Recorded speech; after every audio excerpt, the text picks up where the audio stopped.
கிருபையாய் நேசித்து வழிநடத்துகின்ற அன்புள்ள ஆண்டவரே, நீர் கொடுத்த அருமையான இந்த மனமகிழ்ச்சியான இந்த மாலை வேலைக்காக கண்டு செலுத்துகின்றோம். தினந்தோறும் உம்முடைய கிருபைகள் புதிதாக இருப்பதற்காக எங்களை பலப்படுத்தி வருகின்ற அன்பின் கிருபை கண்டு செலுத்துகின்றோம். இந்த வருடத்திலும் அப்பா, நாங்கள் 10 மாதத்தை நாங்கள் நிறைவு செய்து 11வது மாதத்துக்குள் பிரவேசிப்பதற்கு ஆண்டவர் பாராட்டின மகத்துவமான கிருபைகளுக்காக கண்டு செலுத்துகின்றோம். இப்பொழுதும் ஆண்டவரே, உம்முடைய வார்த்தையை கேட்கும்படியாக இருக்கின்றோம். பேசுகின்ற அடனை மறைத்து நீர் கழுவி பரிசுத்தப்படுத்தி தகுதிப்படுத்துவீராக. வாயின் வார்த்தைகள் சுயமாய் புறப்பட்டு விடாமல் ஆண்டவர் நீர் எதை இந்த காலையிலே உம்முடைய பிள்ளைகளுக்கு பேச விரும்புகிற பேசும்படியாய் கேட்கின்றோம். ஆண்டவரே, உம்முடைய பரிசுத்தாவின் கட்டுப்பாட்டுக்குள் கொண்டு வருகின்றோம். காத்துக்கொள்ளும் பலப்படுத்தும் இயேசுவின் மூலமாய் வேண்டுகிறோம் எங்கள் நல்ல பிதாவே, ஆமேன். அன்பானவரே, இந்த அருமையான இந்த மனமகிழ்ச்சியான இந்த காலை வேளையிலும் கூட உங்கள் யாவரையும் ஆண்டவராக இயேசு கிறிஸ்து நாமத்திலே வாழ்த்தி வரவேற்கின்றேன். மீண்டுமாக ஒரு புதிய வழிபாட்டில் நாம் பங்கு பெறும்படியாக, இந்த வழிபாட்டிலே நாம் ஆண்டவரை போற்றி பாடும்படியாய், ஆண்டுடைய வார்த்தையை கேட்கும்படியாய், கடவுளுடைய திருவிருந்தில் பங்கு பெறும்படியாக ஆண்டவர் பாராட்டின மகத்துவமான கிருபைகளுக்கு நன்றி செலுத்துவோம். இம்மட்டும் நம்மோடு இருந்த ஆண்டவர் பிறந்திருக்கின்ற புதிய மாதத்தில் மட்டுமல்ல, எப்பொழுதும் நம்மோடு கூட இருந்து நமக்கு வேண்டிய எல்லா விதமான ஆசீர்வாதத்தையும் என்றென்றைக்கும் அருளி செய்வார் என்பதில் எந்தவித சந்தேகமில்லை. இந்த நாளிலும் கூட சிந்திக்கும்படியாக திருச்சபை நமக்கு கொடுத்த தலைப்பு, இந்த குழந்தை எப்படிப்பட்டதாக இருக்குமோ என்பதை பற்றி சிந்திக்க நாம் அழைக்கப்பட்டோம். ஆனால் இன்றைக்கு அதை பற்றி நாம் சிந்திக்காமல் இதை அடுத்த வாரம் சிந்திப்போம். ஏனென்றால் நம்ம அடுத்த வாரம் நம்முடைய சண்டே ஸ்கூல் சண்டேவாக இருப்பதனால ஓய்வு நாள் பள்ளி பிள்ளைகள் நமக்கு வழிபாட்டை நடத்துவார்கள். ஸோ அந்த அருளுரை, அந்த ஒரு வழிபாட்டிலே இந்த ஒரு தலைப்பை பற்றி பேசும் பொழுது உண்மையாகவே அதற்கு ஒரு பொருள் உள்ளதாக இருக்கும் என்பதிலே சந்தேகமில்லை. எனவே இந்த வார தலைப்பை நான் அடுத்த வாரமும், அடுத்த வார தலைப்பை இந்த வாரமும் நான் பேச ஆசைப்படுகின்றேன். அடுத்த வார தலைப்பு என்பது திராட்சை செடியும் கொடியும். ஸோ இதன் அடிப்படையில் நான் உங்களோடு பேச ஆசைப்படுகின்றேன். அந்த மந்த்லி மேகசின்ஸ் வெளியே இருக்கின்றது. தயவுசெய்து சபையார் நீங்கள் செல்லும் பொழுது நீங்கள் அதை பெற்றுச் செல்லும்படி உங்களை அன்பாய் கேட்டுக்கொள்கின்றேன். அப்போது இன்றைய நாளிலும் கூட சிந்திக்கும்படி இருக்கப்பட்ட தலைப்பு திராட்சை செடியும் கொடியும். 4 பிரிவாக என் செய்தியை பிரித்து நான் உங்களோடு பகிர்ந்து கொள்ள ஆசைப்படுகின்றேன். தூயாளர்களை கொடுப்பாராக. முதல் பிரிவிலே இந்த திராட்சை செடி திராட்சை கொடி பற்றிய திருமறை பின்னணியத்தை முதல் பிரிவிலும், இரண்டாவதாக இந்த செடியும் கொடியும் இணைந்து செய்யலாததற்கு இருக்கின்ற தடைகளை 2வது பிரிவிலும், 3வது பிரிவிலே எவ்வாறு ஒரு கொடியானது செடியோடு இணைந்திருக்க வேண்டும் என்பதை 3வது பிரிவிலும், 4வதாக அவ்வாறு இணைந்திருக்கும் பொழுது கடவுள் நம்ம கொடுக்கின்ற ஆசீர்வாதங்கள் என்ன என்பதை 4வது பிரிவில் நான் உங்கள் பகிர்ந்து ஆசைப்படுகின்றேன். தூயாளர்களை கொடுப்பாராக. யோவான் நற்செய்தியாளர் ஆடியன்ஸ் பார்த்தீங்கன்னா படித்தவர்களுக்கு எழுதுகின்றார். கிரேக்க ரோம கல்வியாளர்கள் அதற்காக எழுதப்பட்டதான் யோவான் நற்செய்தி நூல். நற்செய்தி நூலிலே கடைசியாக எழுதப்பட்டதும் யோவான் நற்செய்தி நூல் தான். அப்போ இந்த பகுதியில் யோவான் நற்செய்தியாளர் ஏசாமியுடைய இந்த உரையை சொல்லுகின்றார். இந்த உரை என்பது எங்கும் சொல்லப்படவில்லை. யோவான் 13ஆம் அதிகாரம், 14ஆம் அதிகாரம், 15, 16, 17 நீங்கள் எந்த நற்செய்தியிலும் பார்க்க முடியாது. யோவானில் மட்டும்தான் பார்க்க முடியும். அப்போ இந்த இடத்துல சொல்கிறார், 3 நபர்கள் இந்த இடத்தில் இருக்கின்றார்கள். ஒன்று திராட்சை தோட்டக்காரர் கடவுள், 2வது திராட்சை செடி இயேசு கிறிஸ்து, அதன் கொடிகள் நம்ம மக்கள். இந்த 3 பேரை மையமாக வைத்து ஆண்டவர் இந்த அருளுரையை சொல்வதை பார்க்க முடியும். அப்போ இந்த இடத்துல ஆண்டவர் சொல்கிற மற்றொரு மிக முக்கியமான காரியம் என்னென்னா, நானே திராட்சை செடியாக இருக்கின்றேன். ஐ ஆம் த வைன், ரியல் வைன் என்று சொல்லி திருமறையிலே நாம் ஆண்டவருடைய வார்த்தையை அழுத்தம் திருத்தமாக பார்க்கின்றோம். இந்த நானே, அதிலிருந்து நான் செய்தியை துவங்க ஆசைப்படுகின்றேன். ஐ ஆம் சேயிங் பார்த்தீங்கன்னா திருமறையிலே குறிப்பாக யோவான் நற்செய்தி நூலில் அதிகம் வலியுறுத்தப்படுகின்றது. மத்தேயு, மார்க்கு, லூக்காவிலே அநேக அற்புதங்களை பார்க்கலாம். ஆனால் யோவானிலே அற்புதம் என்று சொல்ல மாட்டார்கள். இறையியல் வட்டத்திலே அதை அடையாளம் என்று சொல்லுவார்கள். 7 நாணயக்கு 7 அடையாளங்கள் தான் அற்புதங்கள். இந்த 7 அடையாளங்களும் 7 அற்புதங்களும் கடவுளுடைய இறையரசின் தகவல்களை சொல்லுவதாக நாம் பார்க்க முடியும். உதாரணத்துக்கு நான் சொல்கிறேனே, இந்த 7க்கும் 7 அடையாளங்களை ஒப்பிடுவார்கள். ஒன்று த பிரெட் ஆஃப் லைஃப், 6ஆம் அதிகாரம் 35ஆம் வசனத்தில் ஜீவ அப்பம் நானே. எப்போ இதை ஆண்டவர் சொல்கிறார், எதற்காக சொல்கிறாருன்னா, அதே 6ஆம் அதிகாரம் முதல் 14 வசனத்தில் 5 அப்பம் 2 மீனை கொண்டு 5000 பேரை கடவுள் போஷிப்பார்.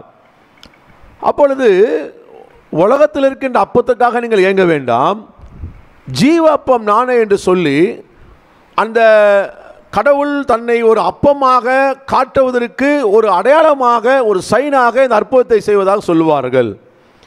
அதே மாதிரி பார்த்தீங்கன்னா, நானே உலகத்திற்கு ஒளியாக இருக்கிறேன். இது 8ஆம் அதிகாரத்தில் வருகின்றது.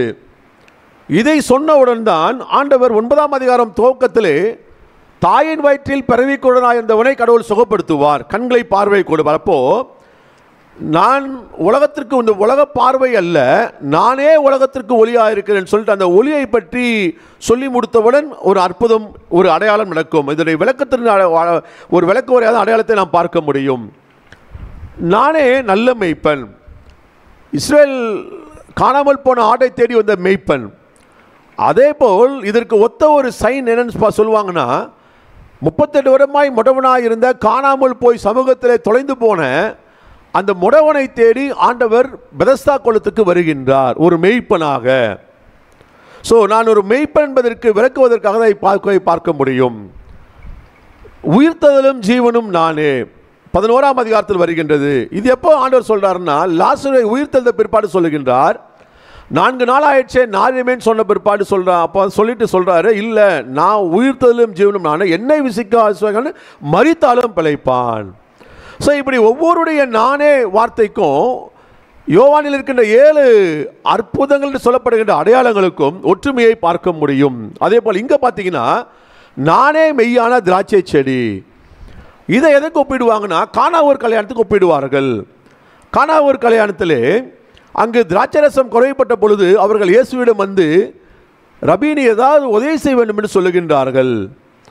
அப்போ இங்க இடத்துல ஆண்டவர் சொல்வார், அது அந்த திராட்சை செடி இந்த கொடி அல்ல, நானே திராட்சை செடியாக இருக்கின்றேன், நீங்கள் கொடிகளாக இருக்கின்றீர்கள், நீங்கள் என்கிட்ட இருந்தால் கனி கொடுக்க முடியும், வாழ்க்கையில குறைவில்லாமல் இருக்க முடியும் என்று சொல்லி, ஸோ இந்த நானே திராட்சை செடியும் கானான் அற்புதத்தினுடைய அடையாளத்தையும் ஒன்றாக ஒப்பிட்டு பேசுவார்கள்.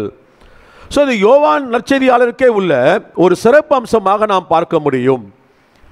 ஏன் ஆண்டவர் இந்த திராட்சை செடியை பற்றி பேசுகிறாருன்னா, இந்த திராட்சை செடி என்பது யூத மக்களுடைய வாழ்க்கையிலே ஒரு ஆணிவேராக இருந்தது. எப்படி வந்து நம்ம தமிழ்நாட்டு ஃபேவரட் சாப்பாடு என்னங்க, எல்லார் வீட்லேயும் சகஜமாக வைக்கிறது சாம்பார் இல்லையா? அநேகருக்கு பிடித்தமானது சாம்பார், ரசம். இது எல்லா தமிழர்களுடைய இல்லத்திலே பார்க்க முடியும். மீன் குழம்பு, கறி குழம்புலாம் அக்கேஷனல். ஆனால் இந்த 2 மட்டும் பார்த்தீங்கன்னா எல்லா நாளும் கிட்டத்தட்ட வச்சிருப்போம். ரசம் அதே மாதிரி தான்.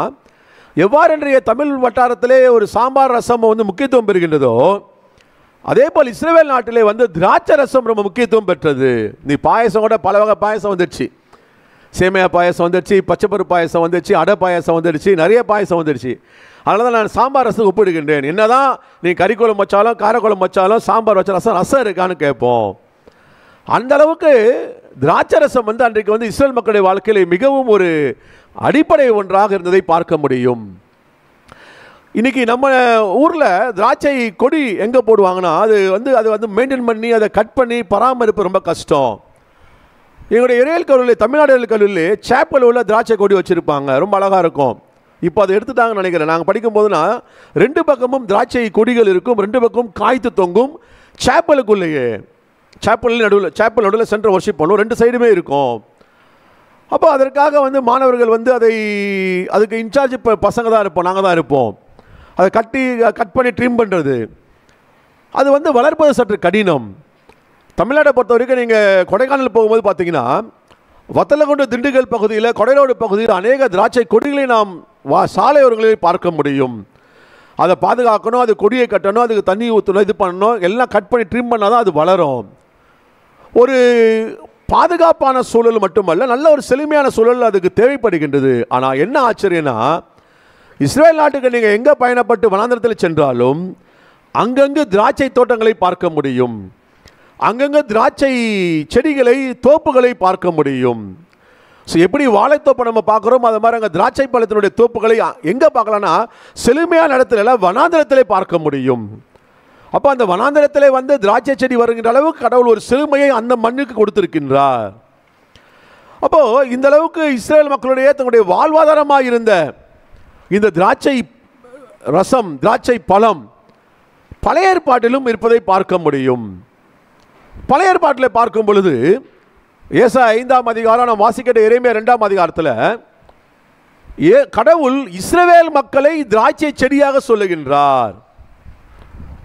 சற்று நாம் உன்னிப்பாய் பார்ப்போம் என்றால் ஒரு பெரிய வித்தியாசம் இருக்கின்றது பழைய ஏற்பாட்டுக்கும் புதிய ஏற்பாட்டுக்கும். பழைய ஏற்பாட்டில் கடவுள் வந்து திராட்சை தோட்டம் போலவும், கடவுளுடைய திராட்சை தோட்டத்தில் நட்டப்பட்டவர்கள் அந்த திராட்சை செடியானது இஸ்ரவேல் மக்களாகவும் ஆண்டவர் சொல்லுகின்றார். சொல்லிட்டு எரேமியா அலிகேஷன் வைப்பார், நான் உங்களை நல்ல திராட்சை தோட்டத்தில் நட்டேன், நீங்களோ எனக்கு காட்டத்தி மரமாக, காட்டு திராட்சை செடியாக மாறிவிட்டீர்கள். ஸோ இஸ்ரவேல் இந்த திராட்சை செடி பழைய ஏற்பாட்டில் ஒரு கனி கொடுக்காத ஒரு திராட்சை செடியாக, ஒரு நன்றி மறந்த ஒரு திராட்சை செடியாக, பயனற்று போன திராட்சை செடியாக ஆண்டவர் சித்தரிக்கின்றார். அதாவது நான் நல்ல இடத்துல வச்ச உடனே என்னுடைய சன்னிதானத்தில் அவனை வேறொன்று வைத்தேன், ஆனால் நீயோ எனக்கு கனி கொடுக்கவில்லை, நீயோ நன்றி மறந்து விட்டாய், நீயோ பயனற்று போய்விட்டாய் என்று சொல்லி இஸ்ரவேல் மக்களை வந்து திராட்சை செடியை வைத்து அதை வைத்து அலிகேட் பண்ணுவார். ஆனால் அதே புதிய ஏற்பாட்டுக்கு வரும் பொழுது சற்று களம் மாறுகின்றது. புதிய ஏற்பாட்டுக்கு வரும் பொழுது தோற்று போன இஸ்ரவேல் மக்களுடைய இடத்தை ஏசாமி எடுத்துப்பார். எந்த இஸ்ரவேல் மக்கள் தோற்று போய் பழைய ஏற்பாட்டிலே நன்றி கட்டவர்களாக, பயனற்றவர்களாக, அவங்க வந்து ஒன்றுமே உதவாதவர்களாக இருந்தார்களோ அந்த இஸ்ரவேல் மக்கள் இடத்தில் தன்னை வைத்துக் கொள்ளுவார். பழைய ஏற்பாட்டில் இஸ்ரவேல் மக்கள் திராட்சை செடியாக இருந்தார்கள். புதிய ஏற்பாட்டு வரும்பொழுது ஏசாமி சொல்வார், நானே திராட்சை செடி. அப்போ நீங்கள் யாரு? கொடிங்க. நீங்கள் தனியாக திராட்சை செடியாக இருப்பதனால தான் வாழ்க்கையில் தோல்வி அடைஞ்சிட்டீங்க. நீங்கள் தனியாக வந்து நின்னதுனால வாழ்க்கையில் உங்களால் சாதிக்க முடியல, கனி இல்லாமல் போயிடுச்சு. அப்போது நான் செடியாக இருக்கிறேன், நீங்கள் கொடியாக இருங்க. நீங்கள் எண்ணில் இருந்தீங்கன்னா நீங்கள் கனி கொடுப்பீங்கன்னு சொல்லிட்டு புதிய ஏற்பாட்டிலே தன்னை ஆண்டவர் திராட்சை செடியாகவும் நம்மை கொடிகளாகவும் ஆண்டவர் இங்கு சொல்வதை நாம் பார்க்க முடியும். பிதா திராட்சை தோட்டக்காரர். ஓனர் யாருன்னா திராட்சை தோட்டக்காரர் பிதா தான். ஸோ ஒரு பெரிய ஒரு மாற்றத்தை, ஒரு பெரிய ஒரு விளக்கத்தினுடைய மாற்றத்தை நாம் பழைய ஏற்பாட்டிலேருந்து ஒரு புதிய ஏற்பாட்டுக்கு ஒரு பெரிய ஷிஃப்டை நம்ம பார்க்க முடியும். ஸோ இந்த ஷிஃப்டில் ஆண்டவர் தன்னுடைய ஃபேர்வெல் ஸ்பீச்சாக இந்த உலகத்தை விட்டு ஆண்டவர் மேலே சொல்வதற்கு முன்பதாக, பரவேறதுக்கு முன்பதாக இந்த அருளுரையை சொல்லுகின்றார். நானே திராட்சை செடி, நீங்கள் கொடிங்கள், என்னில் நிலைத்திருங்கள். அப்போ என்ன இது அர்த்தம் கொள்ளுகின்றது? ஆடியன்ஸ் யாரு? ஒரு பாவியை பார்த்து என்னில் நிலைத்திருங்கள் சொல்றது போது அதில் அர்த்தம் இருக்குது. ஆண்டவர் இங்கு யாரை பார்த்து என்னில் நிலைத்திருங்கள் சொல்லுகின்றார்? யாரை பார்த்து சொல்றாருங்க? யாரை பார்த்து சொல்றாரு? இல்லை, அந்த டெக்ஸ்டில் யாரை பார்த்து சொல்றாரு? நம்ம தான் ரைட். நம்ம சக்கு நம்ம இது அந்த டெக்ஸ்டில் யாரை பார்த்து சொல்றாருன்னா சீஷர்களை பார்த்து சொல்லுகின்றார். இதை வந்து மனம் திரும்புங்கள், பரலோகராஜ்யம் சமீபத்திருக்கின்றது சொல்லி பரிசேயர், சதுசேயர், ஆயக்காரரை பார்த்து சொல்வதில் பிரச்சனை கிடையாது. ஆனால் அந்த மனம் திரும்புதலும் இறைவனோடு இணைந்து வாழ்கின்ற தன்மையும் யாருக்கு தேவைப்படுவது தெரியுமா? 3 வருஷம் இயேசுவோடு பயணித்தவர்களுக்கு தேவைப்பட்டது. அப்போ என்னன்னா, இயேசுவோடு 3 வருஷம் அவர்கள் பயணித்தாலும், 24/7 இயேசுவோடு உண்டு உறங்கினாலும், 24/7 இயேசுவின் போதனையை கேட்டாலும், இயேசுவின் அற்புதங்களை பார்த்தாலும் இயேசுவோடு இவர்கள் இல்லை.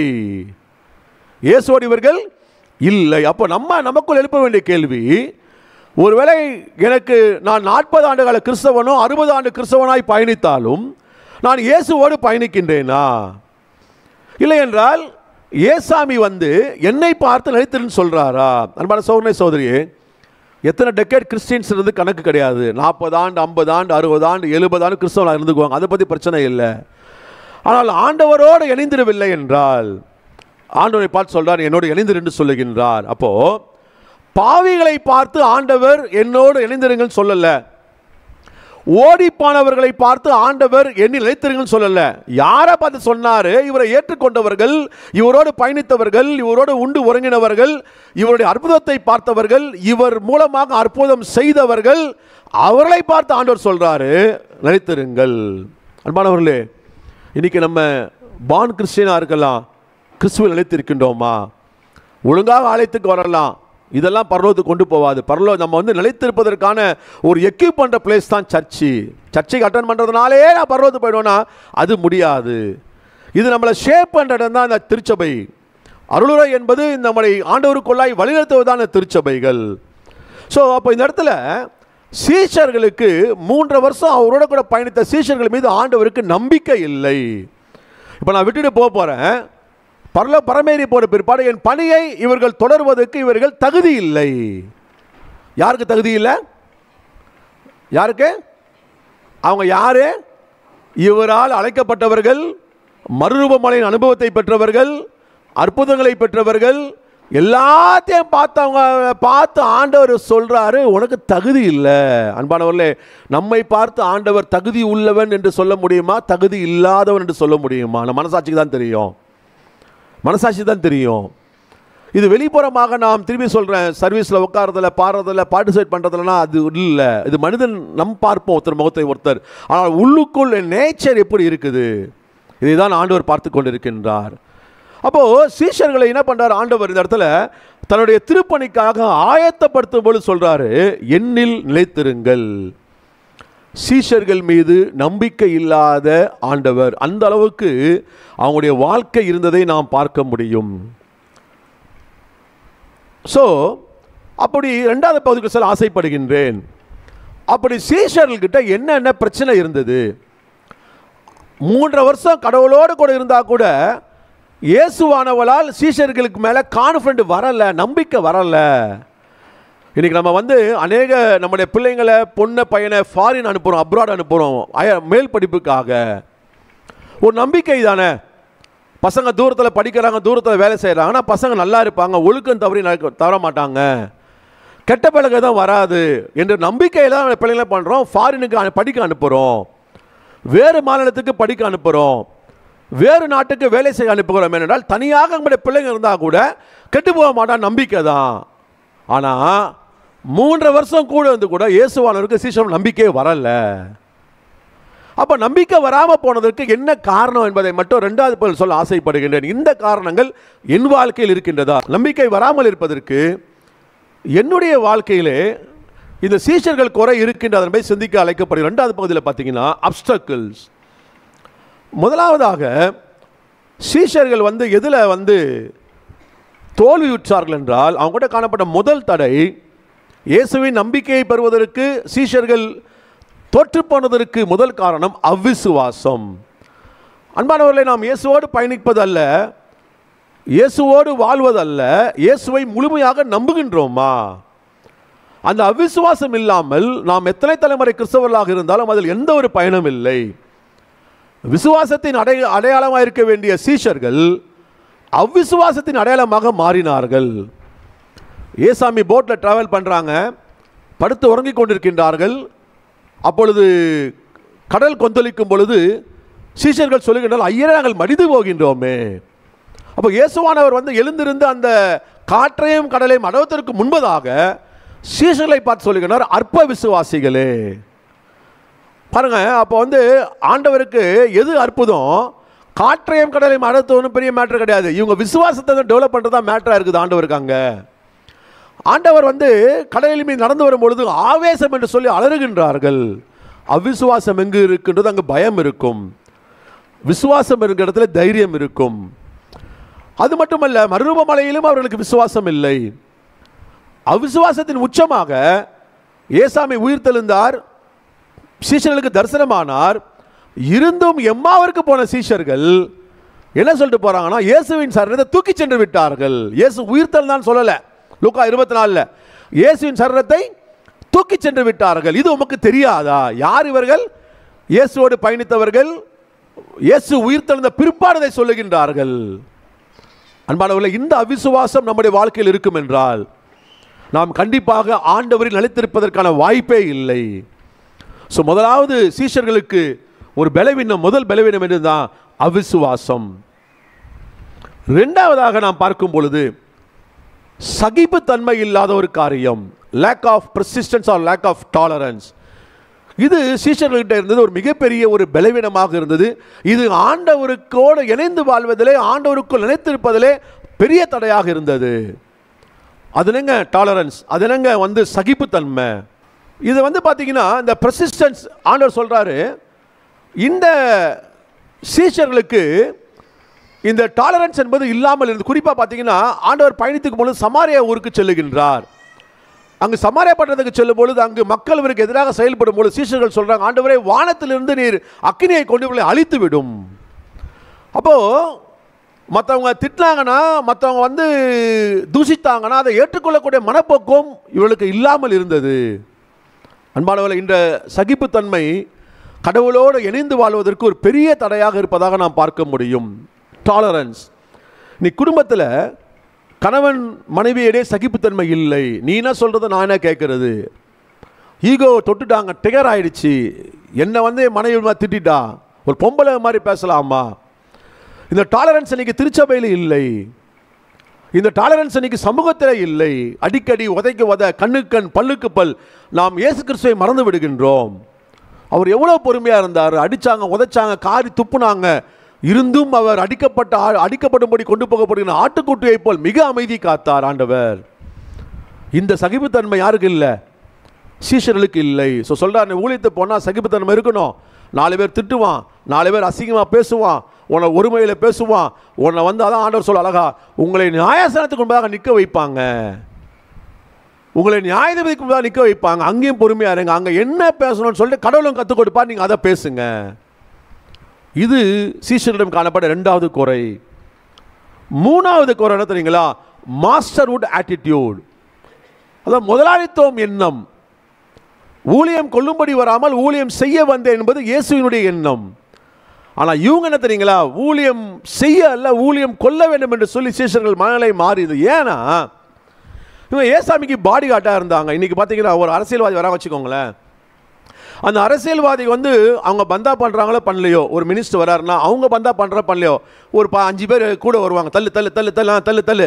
அவங்க மினிஸ்டர்கிட்ட யார்கிட்ட பேசணும்னா, ஐயா நான் மினிஸ்டர்கிட்ட பேசணையா, அப்படியா கொஞ்சம் வெயிட் பண்ணு. மினிஸ்டர் அவர் நல்லவராக இருப்பார், அவர் ரொம்ப ஃப்ரீ மூமெண்ட்டாக இருக்கும். ஆனால் அதுக்கு முன்னாடி அவர் ரீச் பண்ணுவதுக்கு முன்பதாக ஒரு கும்பல் இருக்கும் பாருங்கள், ஒரு 5 பேர் 10 பேர் நின்றுங்கன்னு பிளாக் பண்ணினே இருப்பாங்க பாருங்கள். அது மாதிரி கும்பல் தான் இந்த சீஷர்கள் கும்பல். இயேசுவானவரிடம் மக்கள் வரும் பொழுது அவங்கள விலக்கி விட்டு யாரை அலோவ் பண்ணணும், யாரை அலோவ் பண்ணக்கூடாதுன்னு தீர்மானிக்கிற அளவுக்கு சீஷர்கள் இருந்தார்கள். அவ்வளோதான் ரிப்போர்ட் பண்ணுறாங்க பேரண்ட்ஸ் போய் ஏசாமி கிட்ட, ஏசாமி எங்கள் பசங்க வந்தாங்க, எங்கள் பசங்களை உங்கள் சீஷர்லேருந்து கிட்ட உடலை தூக்கி வெளியே தள்ளி விட்டாங்க. அப்போ ஒரு ரிங்கு மாதிரி இருந்தாங்க. ஏசாமிக்கு ஒரு என்ன சொல்கிறதுங்க, ஒரு பிளாக் ஒரு ஒரு ஒரு ஒரு சுற்றி வர ஒரு பாதுகாப்பு மரணாக இருந்தார்கள். அப்போ என்ன ஆகுதுன்னா, என் மூலமாக தான் ஏசாமி கிட்ட போனோம், அவர் அப்பாயின்மெண்ட் வாங்கணுமா நான் தரணும், அவர்கிட்ட பேசணுமா நான் கூட்டு போனோம். இயேசுவை விட இயேசு பணி செய்கின்றார். ஆனால் இவர்களுடைய அது முதலாளித்துவம் என்ன அதிகமாக இருந்து பெருமை விட்டது. அதனால தான் யோவானுடைய அம்மா கேட்குறாங்க, நியாய ஸ்தானத்தை வரும்பொழுது என் புள்ள ரைட்டில் இருக்கணும், என் புள்ள லெஃப்டில் இருக்கணும். இந்த அதிகார போகம் பவர் மார்க்கிங் விட்டது. அன்பான சோதனை சோதரி, இது இயேசுடைய குணங்களுக்கு எதிரானது.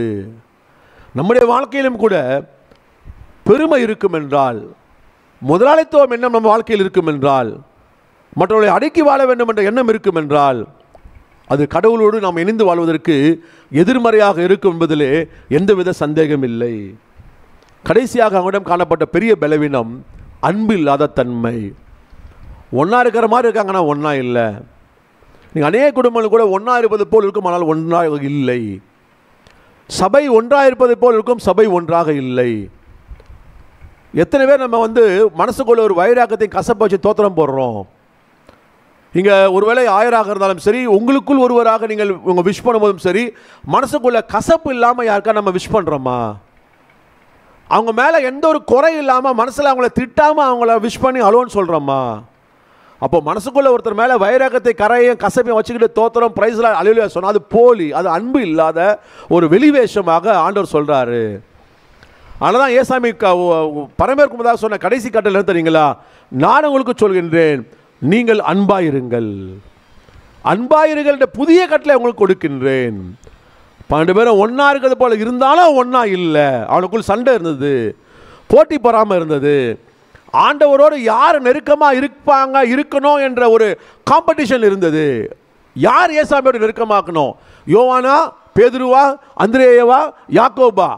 அந்த ஒரு போட்டி பொறாமை இருப்பது அன்பின் இல்லாத தன்மையை காட்டுகின்றது. இந்த 4ம் தான் சீஷர்களிடம் காணப்பட்ட பெரிய பலவீனம். ஆண்டவர் யோசிக்கின்றார், இந்த 4ஐயும் வைத்துக்கொண்டு ஊழியம் செய்ய முடியாது. நான் போன பிற்பாடு அவர்கள் என்னோடு வாழ்ந்து இணைந்து செயல்பட முடியாது என்று சொல்லி இந்த 4ஐயும் ஆண்டவர் கலைந்தெறிவதற்காக சீஷரை பார்த்து சொல்லுகின்றார், என்னில் நிலைத்திருங்கள். அன்பான சகோதரனே சகோதரியே, இந்த 4 என் வாழ்க்கையில் இருக்கும் என்றால், அவிசுவாசம் என் வாழ்க்கையை ஆட்கொண்டிருக்கும் என்றால், அந்த அவிசுவாசை கலைந்து போடுவோம். ஒரு சில சகிப்புத்தன்மை இல்லாமல் இருப்போம் என்றால், ஒரு சிலர் இருக்கிறாங்க, கோபம் ஊட்டுற மாதிரியே பேசுவாங்க, டென்ஷன் பண்ணுற மாதிரியே பேசுவாங்க. அது அவர்கள் பேசுவது பாவம் என்று அவர்களுக்கு தெரியாது. நாம் பேசுகின்ற வார்த்தை என்னுடைய மனதிலே குத்தி அது அவர் மனதை காயப்படுத்தும் என்றால் நாம் செய்கின்ற பாவம் அனைவர் புரிந்து கொள்ள முடியவில்லை.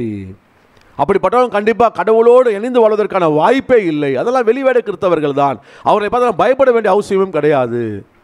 அப்போது 3வது பார்த்தீங்கன்னா, அந்த மாஸ்டர்வுட் ஊழியம் கொள்ளுகின்ற ஒரு பணியாழ்த்து ஒரு எண்ணம், அன்பில்லாத ஒரு எண்ணம் இந்த 4 வாழ்க்கையில் இருக்கும் என்றால், ஆண்டவர் இந்த காலையில் நம்மை பார்த்து சொல்லுகின்றார், விட்டு என்னில் இணைந்திருக்க வா என்று சொல்லி ஆண்டவர் நம்மை அழைக்கின்றார். இந்த 4 மட்டுமல்ல அநேக காரியங்கள் இருக்கின்றது. இது எதில் நான் குறைவுள்ளவனாக இருக்கேன் என்பதை நாம் சிந்தித்து பார்க்க அழைக்கப்படுகின்றோம். 3வது பகுதிக்குள் செல்லுவோம். 3வது பகுதியில், இந்த பகுதியில் ஆண்டவர் எதில் நிலைத்திருக்கும்படியாய் நம்மை அழைக்கின்றார். நானே மெய்யான திராட்சை, நீங்கள் கொடிகள், என் பிதா திராட்சை தோட்டத்துக்காரர். ஒரு 3 காரியத்தை இந்த 3வது பகுதியில் சொல்லுகின்றார். இதில் நிலைச்சிருங்கன்னு சொல்றார். முதலாவது சொல்லுகின்றார், அபைட் இன் மை வேர்ட், என்னுடைய வார்த்தையில் நிலைத்திருங்கள். நம்ம திருமறை வாசிக்கின்றோம், திருமறை சுமந்து வருகின்றோம், அருளுரைகள் அநேகம் கேட்கின்றோம். ஆனால் நாம் அந்த கேட்கின்ற அருளுரை நாம் நிலைத்திருக்கின்றோமா? அதுதான் ஆண்டவர் சொல்லுகின்ற மிக முக்கியமான காரியம். சீஷர்கள் 3 வருஷம் பல பிரசங்களை கேட்டாங்க. அவங்க மலை பிரசங்கத்தை கேட்டாங்க, போட்டில் பண்ண பிரசங்கத்தை கேட்டாங்க, பிளெயினில் பிரசங்கத்தை கேட்டாங்க. சீஷர்கள் போல் இயேசுவை போல் பிரசங்கத்தை கேட்டவர்கள் இந்த உலகத்திலே யாருமே இல்லை. ஆனால் அப்படிப்பட்ட பிரசங்கம் பல கேட்டு கூட, காது உள்ளவன் கேட்க கடவன், காது உள்ளவன் கேட்கன்னு சொல்லி ஏசாமி சொல்லி கூட முதலாவது செவிடர்களாக இருந்து சீஷர்கள் தான். செவிடர் யாரு? சீஷர்கள் தான். பிரசங்கள்லாம் பப்ளிக்கு தான் யோசனை தவிர அவன் தனக்காக சீஷர்கள் இன்டர்லைஸ் பண்ணிக்கொள்ளாதனால தான் அவர்கள் இயேசுவின் வாழ்க்கை முடியும் பொழுது கூட இயேசுவுக்கு நம்பிக்கை உள்ளவர்களாக சீஷர்கள் இல்லை. இவன் சீஷர்கள் கேட்காத பிரசங்கமா? எவ்வளோ பிரசங்கத்தை கேட்டான். ஆனால் அவங்கள பார்த்து ஆண்டவர் சொல்கிறாரு, நினைத்திருப்பா அப்படின்றாரு. ஸோ அருளை கேட்பதனால நம்ம உட்காந்து பல யூடியூப் பல இது கேட்கறதுனால ஒன்றும் மேட்டர் இல்லை, நிலைத்திருக்கின்றோம். அப்போ இந்த பகுதியில் இங்கு என்னுடைய வார்த்தை என்று சொல்லுகிறது. அந்த வார்த்தை என்பது என்னுடைய அன்பில் நிலைத்திருங்கள். அதுதான் ஆண்டவர் சொல்லுகிற அந்த பகுதியிலே, நான் உங்களுக்கு ஒரு புதிய கற்பனையை கொடுக்கின்றேன். நான் எவ்வாறு உங்களில் அன்பாக இருக்கின்றேனோ அதே போல் நீங்கள் என்னுடைய அன்பில் நிலைத்திருங்கள். அப்போ என் அன்பில் நிலைச்சிட்டேன்னா உனக்கு சகிப்புத்தன்மை வந்துடும். என் அன்பில் நிலைச்சிட்டேன்னா உனக்கு விசுவாசம் வந்துவிடும். என் அன்பில் நினைப்பாய் என்றால் நீ மற்றவர்களை மன்னித்து மறந்து விடுவாய். என் அன்பில் நினைப்பாய் என்றால் ஒற்றுமையாக வாழ்வாய். இதில் நிலைத்திருக்கும்படி ஆண்டவர் இந்த காலை வேளையிலே அன்றற்கு சீஷருக்கு அழைத்தது போல் இன்றைக்கும் நம்மையும் அழைக்க வல்லவராக இருக்கின்றார். அன்பு, 2 விதமான அன்பு இருக்கின்றது உலகத்தில். ஒன்று மனுஷனின் அன்பு, 2வது கடவுளின் அன்பு. நம்ம அன்பு எப்படிப்பட்ட தெரியுங்களா? நான் யார் என்னை நேசிக்கின்றார்களோ, யார் என் மனதுக்கு ஏற்றது போல் நடக்கின்றார்களோ அவரை நேசிப்பேன். ஒத்த கருத்துடைய நபரை நான் நேசிக்க முடியும். என் மைண்டு வேவ் லென்த்து அவங்களோட டேலி ஆனால் தான் நான் அவங்களோட ட்ராவல் பண்ண நேசிக்க முடியும். பாவியை நேசிக்க எனக்கு முடியவே முடியாது. அவன் யூஸ்லெஸ் ஃபெலோங்க, அவனை எப்படி நேசிக்க முடியும்? அப்படியே ரிவர்ஸில் வைப்போம். நம்ம எடுத்த கடவுளையும் நம்ம பாவி யோகியமாட்டோன்னு சொல்கிறோம், அந்த இடத்துல நம்மளை வச்சு பார்ப்போம். நம்ம எல்லாரும் ஆண்டவருக்கு யோகியமானவர்களா? பால் ரொம்ப அழகாக சொல்கிறார் ரோமர் 5ஆம் அதிகாரம் 8ஆம் வசனத்தில், நாம் பாவிகளாக இருக்கையில் கிறிஸ்து நமக்காக மரித்ததினாலே அவர் நம் மீது வைத்த தமது அன்பை விளங்க பண்ணினார். அப்போ ஏசாமி எனக்காக மரிச்சாரு, அதன் மூலமா அன்பை வெளிப்படுத்தினாரு. எனக்காக மரிச்சாரு, நான் அந்த அன்புக்கு தகுதியானவனா? நான் ஆண்டவருக்காக வாழ்ந்ததுனால நான் ரொம்ப பரிசுத்தமாக வாழ்ந்துட்டேன், அதனால ஆண்டவர் என் மேல் அன்பு செலுத்தினார்? இல்லை, நான் பாவியா இருக்கிறேன், நான் அவருக்கு விரோதமாக பாவம் செய்கிறேன், நான் அவருக்கு ஏற்றவனா இல்லை, இருந்தாலும் என் மேலே இறங்குகிறார் இல்லையா, எனக்காக அவர் உயிரை கொடுத்தார் இல்லையா, இதுதான் அன்பு, இதுதான் அகப்பே சாக்ரிஃபிஷியல் லவ். இந்த அன்பை கடவுள் நம்முடைய வாழ்க்கையில் எதிர்பார்க்கின்ற ஆண்டவராக இருக்கின்றார். அழகாக சொல்ல, உங்களை நேசிக்கின்றவர்களே நேசிப்பவர்கள் பயன் என்ன? பிரஜாதிகளும் ஆயக்காரரும் பரிசேயரும் அவ்வாறு செய்கின்றார்களே, நான் உங்களுக்கு சொல்லுகின்றேன். ஒரு பியூட்டிஃபுல் இன்டர்பிரேஷனை கொடுப்பார். அன்பான சகோதரனே சகோதரியே, நமக்கு எதிர்மறை சிந்தனை உள்ளவர்களை நேசிக்க கற்றுக்கொள்ள வேண்டும். நம்முடைய வாழ்க்கையிலே நமக்கு எதிர்மறையாக இருக்கின்றவர்கள் நாம் நேசிக்க கற்றுக்கொள்ள வேண்டும். அதுதான் கிறிஸ்துவின் அன்பு. ஒருவேளை ஏசாமி மட்டும் நான் என்ன எடுத்துக்கிறேன், சாம் நீ நல்லா பரிசுத்தமாக வாழ்ந்துட்டு வா, நீ நான் உருப்படியாக வாழு, என் மனசுக்கு ஏற்ற மாதிரி நீ வாழ்ந்தாதான் நான் உன்னை நேசிப்பேன்னு சொல்லிட்டு ஆண்டவர் என்ன பார்த்து சொன்னார்னா, நான் அந்த உலகத்தில் வாழவே முடியாது, ஜென்மத்துக்கு இயேசு அன்பை பெற்றுக்கொள்ளவே முடியாது. நான் in spite of my weakness, in spite of my unholiness, in spite of my dirtiness, Jesus loves me, Jesus loves me. இதுதான் ஒவ்வொரு மக்களுடைய அனுபவம் கூட. அப்போ அந்த அன்பை பெற்ற நாம் இந்த அன்பை மற்றவர்களுக்கு கொடுக்கின்றோமா? மத்தேயு 5ஆம் அதிகாரம் பியூட்டிஃபுல்ங்க, லவ் பற்றி பேசுங்க. ஆண்டவர் முதல்ல சொல்கிறாரு, முதல்ல உன் மனைவியை நேசி அப்படின்னுவார், லவ் யுவர் ஒய்ஃப். மத்தேயு 5:28 ரொம்ப அழகாக இருக்குது, ஒரு பெண்ணை இச்சையோடு பார்த்தால் விபச்சாரம் பண்ணியாயிற்று. அப்போ என்னென்னா உன் மனைவி தான் அப்படின்னு சொல்லிட்டு அந்த மனைவியை நேசிக்கக்கூடிய அந்த லவ்வை முதல்ல ஆண்டவர் இன்சிஸ்ட் பண்ணுவார், ஃபேமிலி லவ். ரெண்டாவது மனைவியிலேருந்து அடுத்த ஸ்டெப்புக்கு வருவார். அடுத்த ஸ்டெப் என்ன தெரியுங்களா? சகோதர அன்பை பற்றி பேசுவார். நீ காணிக்க கொண்டு வரும்பொழுது உன் சகோதரனுக்கு உன் பேர் குறை உண்டானால் நீ போய் காணிக்க வச்சுட்டு முதல்ல நான் உன் சகோதரன்ட்ட காம்ப்ரமைஸ் ஆகிட்டு அப்புறமா வந்து நன்றி செலுத்துன்னு சொல்லுவார். மூணாவது ஸ்டேஜ் தான் சத்ருவ நேசின்னுவார். குடும்பத்திலே மனைவியை நேசிக்க தெரியாதவரும் குடும்பத்திலே சகோதரன் நேசிக்க தெரியாதவரும் சத்ருவை நேசிக்க வாய்ப்பே இல்லை. Step by step, step by step. First the love should start from the family, then to the church, then to the enemies. இது சீஷர்கள்கிட்ட இல்லை. சமாரியரை பார்த்து எரிச்சிருங்க ஆண்டவரே அப்படின்றாங்க. எரிச்சலின் ஆவி சீஷர்களுக்குள் இருந்தது. பகைமையும் வைராக்கையும் சீஷர்களோடு பயணித்தது. அன்பான சகோதரனே சகோதரியே, கிறிஸ்துவின் அன்பு இல்லாமல் ஆண்டவர் நிலைத்திருக்க முடியாது. நம்ம யாரை நேசிக்கின்றோம்? எவ்வளோ பகைமையை, எவ்வளோ வைராக்கியத்தை எத்தனை வருஷம் இருந்தாலும் அதை மறக்க முடியாமல் சுமந்து சென்றிருப்பது, அது கிறிஸ்துவின் அன்பின் வெளிப்பாடாக இருக்க முடியாது. ஆண்டவர் சொல்லுகின்றார், என் அன்பில் நிலைத்திருங்கள், அப்பொழுது நான் உங்களில் நிலைத்திருப்பேன். ரெண்டாவதாக ஆண்டவர் எது நினைச்சிருக்க சொல்கிறாருன்னா, அபைட் இன் மை ஹியூமிலிட்டி, என்னுடைய தாழ்மையில் நிலைத்திருங்கள். இன்றைக்கி நம்ம அநேக அர்த்தத்துக்காக பெருமை கொள்கின்றோம். அநேகர் குடும்ப பெருமை இருக்குது. என் ஃபேமிலி பேக்ரவுண்ட் தெரியுமாங்க, நாங்கள் இல்லைன்னா இந்த கோயிலே கிடையாதுங்க, நாங்கள் இல்லைன்னா இந்த சொசைட்டியே இல்லைங்க, நாங்கள்லாம் இவன் கிடையாதுங்க, நாங்கள் தாங்க. இப்படி பேசுகின்ற நாவுக்கு கடவுள் எதிர்த்து நிற்கின்றார். பைபிளில் பார்த்தீங்கன்னா பாவிக்கு கடவுள் எதிர்த்து நிற்கவே இல்லை. நீ எவ்வளோ பெரிய பாவியாக இருந்தாலும் பாவம் செஞ்சுட்டு ஆண்டவரே என்று வரும்பொழுது மன்னிச்சு ஏற்றுக்கிறாராம். ஆனால் ஒருத்தனை மட்டும் கடவுள் ஏற்றுக்க மாட்டாராம். யாரை? பெருமை உள்ளவனை. ஏன் தெரியுமா? பெருமை உள்ளவன் மனம் திரும்ப வாய்ப்பே கிடையாது. பெருமை உள்ளவன் யார் தெரியுமா? Self righteous, I am perfect என்று யார் ஒருவன் சொல்லுகின்றானோ, no chance for him or to her repentance. அப்படிப்பட்ட ஒரு எதிர்மறை வேண்டுமென்றால் தாழ்மையை கடவுள் நம்முடைய வாழ்க்கையில் எதிர்பார்க்கின்றார். ஏசாமி தான் தாழ்மையின் உச்சக்கட்டம்.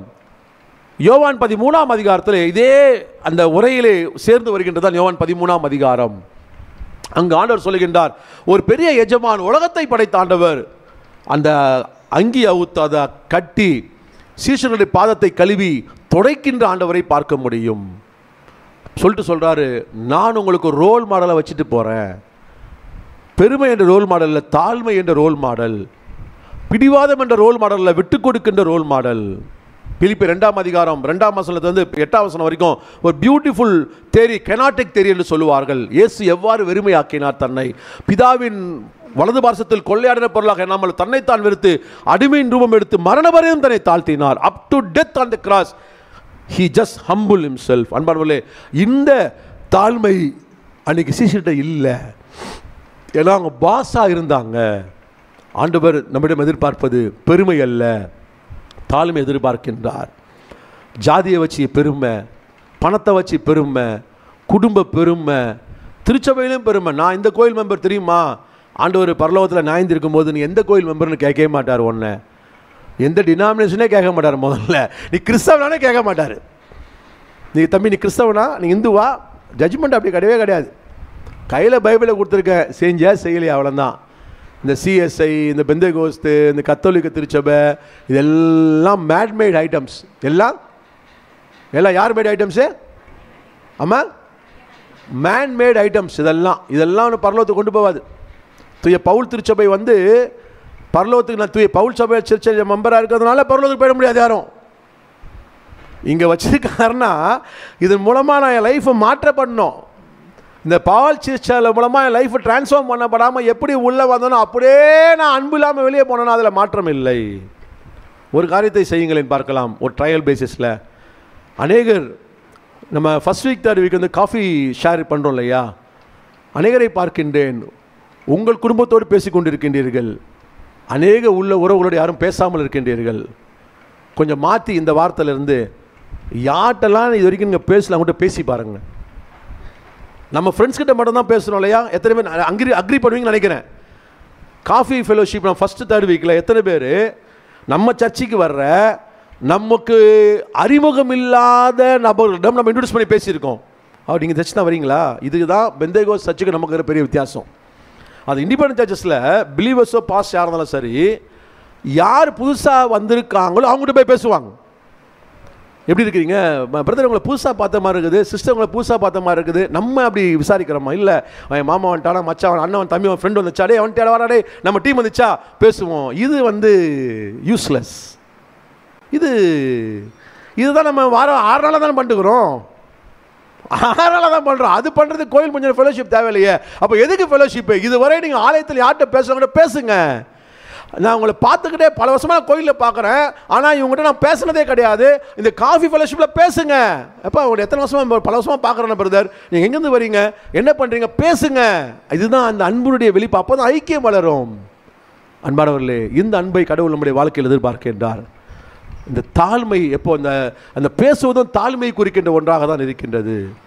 அன்பானவர்களே, இது பியூட்டிஃபுல் எக்ஸாம்பிள். இந்த தாழ்மைக்கு பியூட்டிஃபுல் எக்ஸாம்பிள் யார் தெரியுமா? செஞ்சுரியன், 100க்கு அதிபதி.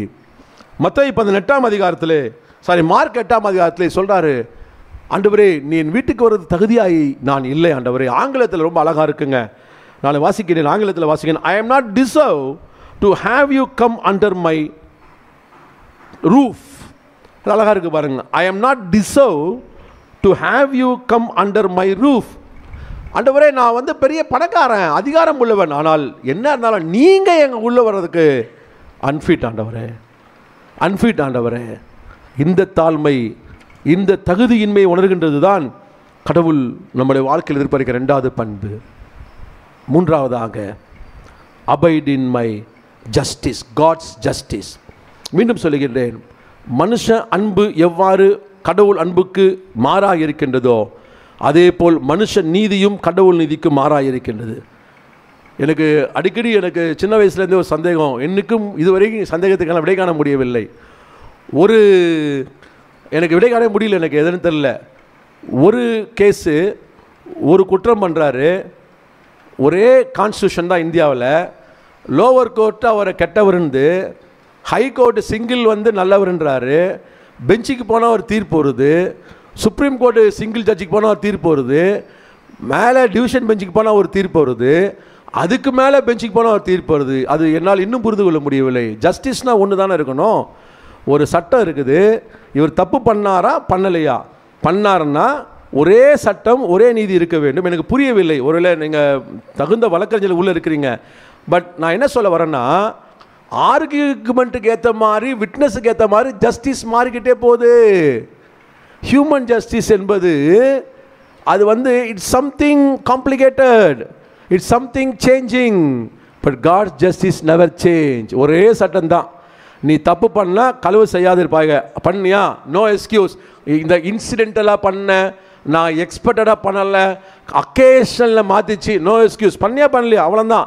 நீ ஏழையோ பணக்காரனோ அதில் வாய்ப்பே இல்லை. Fluctuating justice human justice, but God justice never fluctuate. What lower court verdict is the final verdict till the supreme court last bench. இதுதான் ஜீசஸுடைய ஜஸ்டிஸ். அதே மாதிரி ஜீசஸ் ஜஸ்டிஸ் என்பது ஏழைகளுக்கான ஒரு ஜஸ்டிஸ். பார்ஷியாலிட்டி இருக்குதான் ஏசாமி ஜஸ்டிஸில். யாருக்கு சாதகமாக? ஏழைகளுக்கும் பாதிக்கப்பட்ட மக்களுக்கும் சாதகமாக ஆண்டவர் நியாயம் தீர்க்கின்றார். உதாரணத்துக்கு பாருங்களேன். ஆனால் உதாரணத்துக்கு 10 வாதை வரும் பொழுது அது ஒடுக்கின எகிப்தியரை பாதித்தது, பாதிக்கப்பட்ட இஸ்ரேல் மக்களை பாதிக்கவில்லை. ஸோ ஜஸ்டிஸ் பாருங்கள் எப்படி மாறுது பாருங்கள். எகிப்தினுடைய சேனையை செங்கடலில் புரட்டி போட்டது, இஸ்ரேல் மக்களை கடவுள் பாதுகாத்தார். God justice. பணக்காரனுக்கு ஏழைக்கு ஒரு நீதி இல்லை, ஏழைக்கு சார்ந்த நீதியாக ஏசாமி வாழ்ந்தார். நிறைய பேர் காணிக்கை போட்டாங்க, ஆனால் ஏசாமி சொல்றார், இந்த 2 காணிக்கை போட்ட விதவை தான் அதிகம் காணிக்கை போட்டால். இதுதான் காட்ஸ் ஜஸ்டிஸ். ஹியூமன் ஜஸ்டிஸ் வந்து அநேக கோர்ட்டுலாம் பார்த்தீங்கன்னா இன்றைக்கி பணக்காரர்களுக்கான இடமாக மாறிவிட்டது. ஒரு ஏழை பக்கம் நியாயமே இருக்குங்க, 100% அவர் நியாயம் தெரியுதுங்க. சுப்ரீம் கோர்ட்டுக்கு அவரால் போக முடியாது. இப்போ டெல்லியில் போய் ஃபைல் பண்ணணும், அதுக்கு சுப்ரீம் கோர்ட் லாயரை அவர் பார்க்கணும், அதுக்கு 4 முறை அலையணும், அதுக்கு டெல்லியில் ரூம் போட்டு தங்கணும், 10 வாய்தா போடுவான்.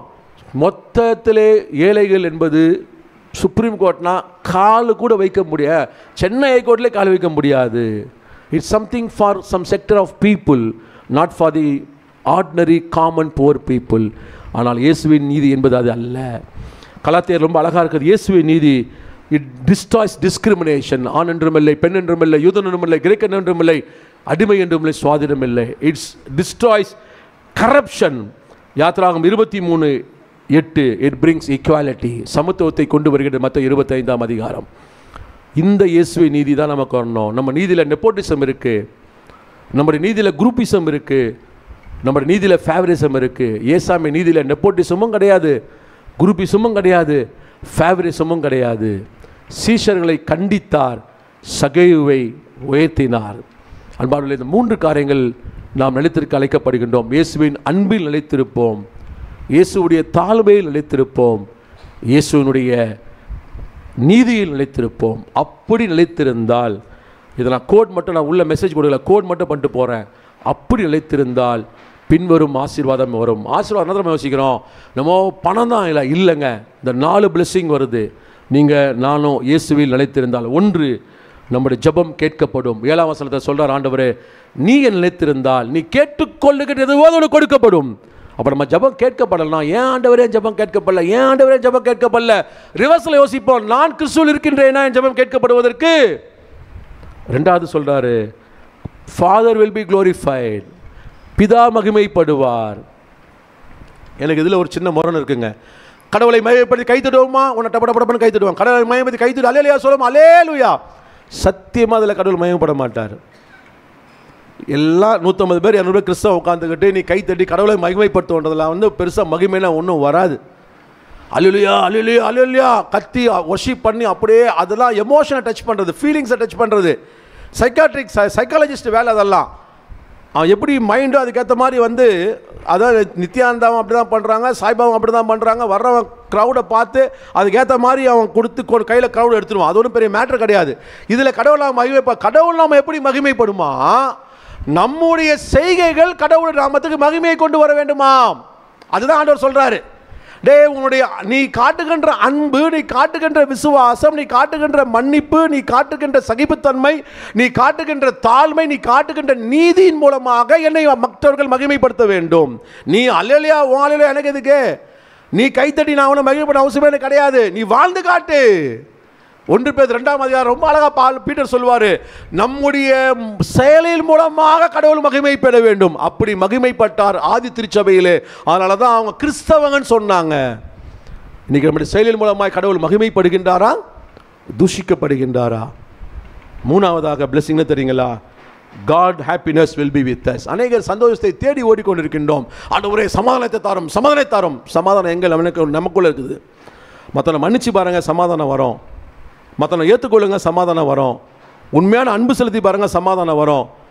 ஆரைவனோட ஒற்றுமையாக வாழ்ந்து பாருங்க, சமாதானம் வரும். Don't search peace outside of us.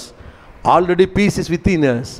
Through forgiveness, through acceptance, through forgetting the sins of others and to be one with others, bring happiness in our life. சொல்றார், என்னுடைய சந்தோஷம் உன்னில் நிறைவாக இருக்கணும். கடைசியாக சொல்றார், you will be my friend. நீ என் சிநேகிதனாக இருக்கின்றாய். எவ்வளோ ப்ரொமோஷன் கொடுத்தார் பாருங்க ஆண்டவர் நமக்கு. ஒரு பிலீவர்லேருந்து, டிசைப்பிள்லேருந்து அப்பாஸ்லாரி ஃப்ரெண்ட் ஆகிட்டார். அன்பானவர்களே, இந்த 4 ஆசீர்வாதங்களை கடவுள் நம்ம கொடுக்கின்றார். நம்முடைய ஜெபம் கேட்கப்படும், கடவுள் நாமம் மகிமைப்படும், நம்முடைய வாழ்க்கையிலே மகிழ்ச்சி இருக்கும், சமாதானம் சந்தோஷம் இருக்கும். கடவுளின் நண்பர்களாக நாம் மாறிவிடுவோம். கடவுள் செடியாக இருக்கின்றார், நாம் கொடியாக இருப்போம். நமக்குள் இருக்கின்ற அவிசுவாசம், நமக்குள் இருக்கின்ற சகிப்புத்தன்மை இல்லாத காரியங்கள், நமக்குள் இருக்கின்ற எல்லா விதமான அந்த மாஸ்டர்ஹுட் சுப்பீரியாரிட்டி காம்ப்ளெக்ஸ், நமக்குள் இருக்கின்ற எல்லா விதமான காரியங்களும் அகற்றுவோம். ஆண்டவரே, உம்முடைய அன்பில், உம்முடைய தாழ்மையில், உம்முடைய நீதியில் நிலைத்திருக்க எனக்கு தாரும் என்று சொல்லுவோம். கண்களை மூடி தலைகளை தாழ்த்தி ஜெபிப்போம். அன்புள்ள ஆண்டவரே, உம்முடைய வார்த்தையை கேட்டோம் அப்பா. பழைய ஏற்பாட்டிலே நீர் மக்களை செடியாக வைத்தீர். செடியாக இருந்த மக்களாக நாங்கள் தோற்று போய்விட்டோம். தோற்ற இடத்தில் நீர் இயேசுவாக வந்து அதே செடியாக நீர் மாறி எவ்வாறு வெற்றியுள்ள வாழ்க்கை வாழ வேண்டும் என்று சொல்லி எங்களுக்கு வாழ்ந்து காட்டியிருப்பதற்காக என்று சொல்லுகின்றோம். நாங்கள் கொடிகளாக இருக்கின்றோம். எங்களுக்குள் இருக்கின்ற அவிசுவாசம், சகிப்புத்தன்மை இல்லாத காரியம், பெருமை, ஆண்டவரே அந்த சுப்பீரியாரிட்டி காம்ப்ளெக்ஸ் எல்லாவற்றையும் நீர் அப்புறப்படுத்தி போட்டு, ஆண்டவரே உம்முடைய அன்பில், உம்முடைய தாழ்மையில், உம்முடைய நீதியில் நிலைத்திருக்க சக்தி எங்களுக்கு கொடுக்கும்படியாய் கேட்கின்றோம். உம்முடைய நியாயத்தீர்ப்பின் பொழுது ஆண்டவரே, நாங்கள் எத்தனை ஆண்டுகள் கிறிஸ்தவர்கள் என்பதை நீர் கேட்கப் போவதில்லை. எந்த திருச்சபையில் பாரம்பரிய கிறிஸ்தவன் என்று சொல்லி நீர் கேட்கப் போவதில்லை. நீர் கேட்கப் போவதெல்லாம் ஆண்டவரே, என்னில் நிலைத்திருந்தாயா இல்லையா? ஆனால் இதற்கு தினந்தோறும் எங்களுடைய வாழ்க்கையிலே விடையை காண்பதற்கு நாங்கள் எங்களுக்குள்ளாக எங்களை நாங்கள் திடப்படுத்திக் கொள்ள கிருபை செய்யும்படியாய் கேட்கின்றோம். செய்தியை கேட்டு நாங்கள் இந்த ஆலயத்தில் விட்டு சென்று விடாமல் அனுதின வாழ்க்கையில் கடைப்பிடிக்க அருளையும் மாற்றலையும் கிருபையும் கொடுக்கும்படியாய் இயேசுவின் மூலமாய் வேண்டுகிறோம் எங்கள் நல்ல பிதாவே. ஆமென்.